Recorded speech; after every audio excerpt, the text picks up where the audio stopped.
నమస్తే. 2026 మాస ఫలితాల్లో జూన్ మాసంలో వృషభ రాశి వారి ఫలితాలు ఏ రకంగా ఉన్నాయో తెలుసుకుందాం. వృషభ రాశి వారికి ఈ జూన్ మాసంలో కొన్ని విషయాల్లో అంటే బిజినెస్ ట్రాన్సాక్షన్స్ అనేవి కొంత పాజిటివ్గా ఉన్నాయి. నూతన వ్యాపార ప్రయత్నాలు ఎవరైతే చేస్తున్నారో వాళ్ళకి కొంత అనుకూలంగా ఉండే సిచ్యువేషన్స్ అయితే కనిపిస్తున్నాయి. అలాగే ఉద్యోగ ప్రయత్నాలు చేస్తున్న వారికి కొంత జాప్యం కనిపిస్తుంది. జూన్ 21 తర్వాత వచ్చే రోజులు కొంత అనుకూలంగా ఉన్నాయి.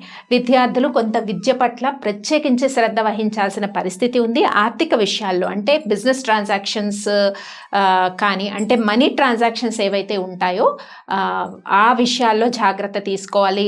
ఎవరికైనా అప్పు ఇచ్చినా కానీ తిరిగి వచ్చే కండిషన్స్ అయితే చాలా కష్టతరంగా ఉంటాయి. తిరిగి విషయాలు మనీ బ్యాక్ అడిగినా కూడా కొన్ని వివాదాలు, తర్వాత జాప్యము, ఇలాంటి విషయాలు చాలా జాగ్రత్త తీసుకోవాలి వృషభ రాశి వారు.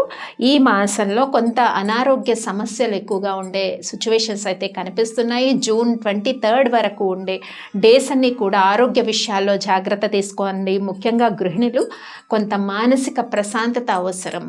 అలాగే ప్రొఫెషనల్ వృత్తుల్లో ఉన్న వారికి, అలాగే జాబ్స్ నిర్వహిస్తున్న వారందరికీ కూడా కొంత సిచ్యువేషన్స్ జూన్ 1, 2, 3 వీక్స్ కూడా కొంత ప్రతికూలమైన పరిస్థితులు చుట్టూ ఉండే వాతావరణంలో కనిపిస్తూ ఉన్నాయి. అలాగే ఖర్చులు కూడా కొద్దిగా అధికంగా ఉండబోతున్నాయి. ఇంకా సంతాన విషయాల్లో వృషభ రాశి వారు ప్రత్యేకించి శ్రద్ధ వహించాలి. సంతానం కోరుకున్న దంపతులకు కూడా కొంత జాప్యం కనిపిస్తుంది. వివాహ ప్రయత్నాల్లో కొంత జూన్ 17, 18 డేట్ తర్వాత కొంత పురోభివృద్ధి అంటే అలయన్స్ రావడము, కొన్ని చర్చలు జరగడము, ఆ విషయాల్లో కొంత సానుకూలతగా ఉన్నట్టుగా వృషభ రాశి వారికి కనిపిస్తూ ఉంది.